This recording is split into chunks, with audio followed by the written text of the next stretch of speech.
We continue our reading of Turn Your Eyes Upon Jesus, an invitation to spend a year with your best friend, a daily devotional by author George R. Knight. Today's reading, April 8, a lesson for the disciples. Just then the disciples came. They marveled that he was talking with a woman. They besought him, saying, Rabbi, eat. But he said to them, I have food to eat of which you do not know. So the disciples said to one another, Has anyone brought him food? Jesus said to them, My food is to do the will of him who sent me, and to accomplish his work. John 4:27-34. The disciples don't have the foggiest notion about what is going on. All they know is that Jesus is talking to a Samaritan woman.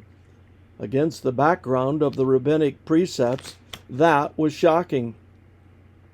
Let no one talk with a woman in the street. No, not even with his wife, ran one of their sayings. Women, rabbinic thought went, were incapable of receiving any real teaching. And here Jesus was, speaking to a woman. Naturally, they were astonished, but by this time they knew Jesus well enough not to ask him why. They only did what was foremost on their minds.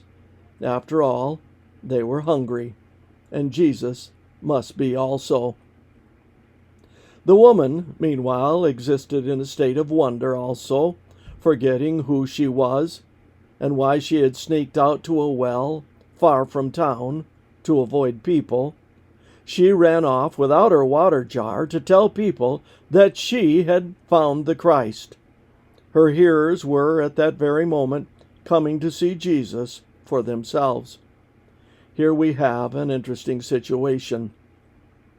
A woman who had known Jesus for possibly no more than an hour was far in advance of the disciples in her understanding of him.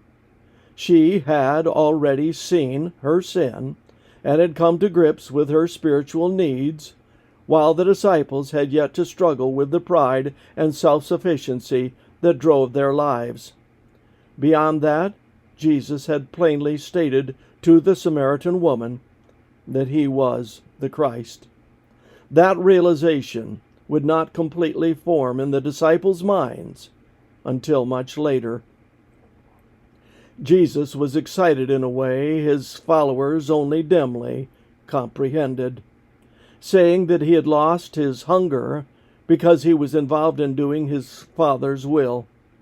The woman was excited too. In fact, even the townspeople who were on their way out to see Jesus were excited.